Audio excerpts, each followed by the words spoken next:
But you're also telling me... I'm not trying to link autism to anything. I'm trying to find out, why is autism gone? Are you also trying to find out how it interacts with people's DNA, what's predisposed to have an autistic child?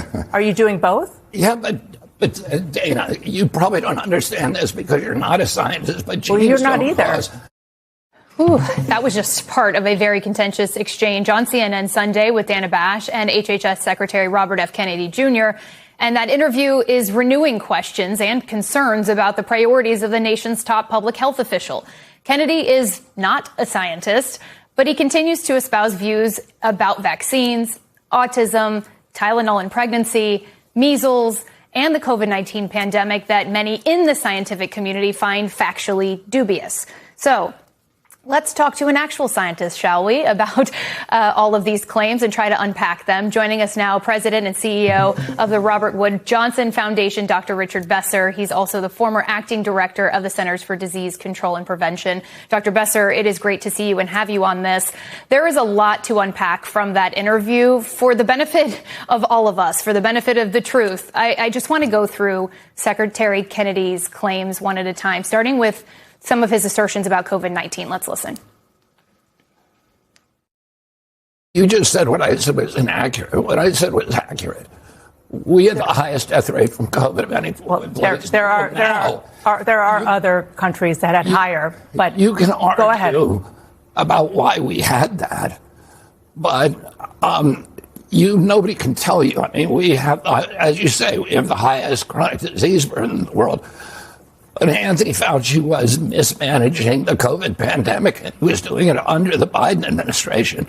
President Trump wanted to end the lockdowns. But the lockdowns were done by governors, and largely because they were hearing from hospitals saying that their ICUs were overrun and they needed some help while that was happening. Well, that's not true. That's just not true. It is true. What you're saying is not true. No, they were doing it because Anthony Fauci was telling them from the top, you need to lock down. There were ICUs that were empty all over the country, including in New York at the height. There is still a lot of remaining frustration, we can acquiesce in some circles, over the handling of the pandemic, Doc, and of those lockdowns. But I want to fact check here. Did the U.S. have the highest death rate from COVID? And if the lockdowns were unnecessary and ICUs were empty, as Kennedy is claiming, why were there hospitals here in New York City having to set up refrigerated trailers and temporary morgues in 2020? Yeah, Ariel, it's so important that we reflect on the COVID pandemic and what went well and what didn't go well so we can learn from it. I ran emergency preparedness and response at the CDC for 4 years, and that would be something we would do after every major public health crisis. In this case, we're seeing so much misinformation going around. We had a high death rate from COVID. And in large part, it was because of how challenging it was to implement public health measures across the whole country. But I can tell you, we would have had a much higher death rate from COVID, and the world would have, if the Trump administration hadn't leaned into Operation Warp Speed in the first Trump administration. That was absolutely miraculous. Yeah, your data there is showing we weren't the highest rate. We were higher than we should have been for a nation as wealthy as ours, but we were nowhere near the highest. The key point, though, is that it was the creation of multiple highly safe, highly effective vaccines early in the pandemic that saved millions of lives. And what I would love to see is the Trump administration taking credit for that and celebrating that and recognizing that the next time there's a pandemic, the next time there's a new infectious agent that's out there, we need that same kind of national effort coming together if we want to prevent the number of infections and deaths that we prevented with this pandemic. That really has been a paradox to see RFK Jr. express such skepticism about the COVID-19 vaccines when it was Trump himself and his administration that, fast-tracked through warp speed those very vaccines. What does the science say about the safety and efficacy of the COVID-19 vaccine? Because Kennedy specifically called it into question when it comes to kids. Yeah, I mean, I'm a general pediatrician. I practiced general pediatrics for more than 30 years. And with every new vaccine, you want to make sure it's safe. If you're going to recommend it to parents to give to their children, you want to know that it's safe. And this is a highly safe, highly effective vaccine. That's pretty incredible. The reason that we had such highly effective vaccines so quickly was that for decades, the NIH had been investing in a new technology called mRNA. And now we have a Secretary of Health who has canceled all NIH funding in that area at a time where we could have had on the launching pad new vaccines against the flu so that those were more effective and we wouldn't have to do that every year. We have one of the nation's leading anti-vaccine proponents as our Secretary of Health. It's a scary thing.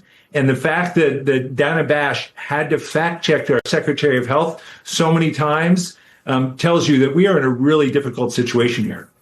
And I do want to turn to measles. Cases in the U.S. just reached a 35-year high. I was actually myself in one of the epicenters of the outbreak in South Carolina all the way back in December of last year, and it's only gotten worse. Vaccine hesitancy, many on the ground were telling me, did play a huge role in all of this. Secretary Kennedy has blamed COVID lockdowns and even cited Anthony Fauci's recent released diaries as the reason for surging measles cases. Let's listen really quickly. The reason we're having a measles outbreak because of the COVID lockdowns, because people didn't, like children, during that period did not get vaccinated. And in his diaries, he says this is going to cause massive outbreaks of measles and more children, he says this, are going to die. Let me finish, because you could accuse me of something. Now, let me. No, I didn't. I asked you a question.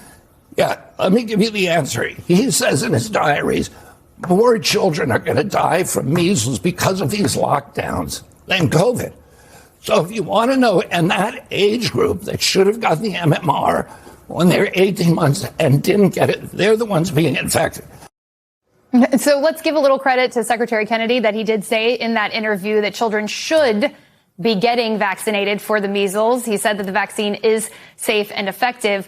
But can an argument be made that distrust of public health officials because of the lockdowns is, at least in part, to blame for vaccination rates, the low vaccination rates that we're seeing? Or is it just the misinformation circulating both online from influencers and even from this administration that's leading to low vaccination rates? Is it both?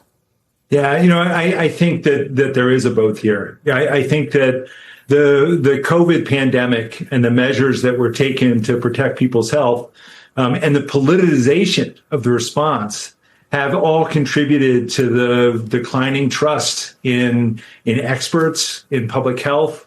And that's very troubling because it will lead to additional outbreaks of disease. We've seen more cases of measles in the past 18 months than we've seen in the past 25 years combined.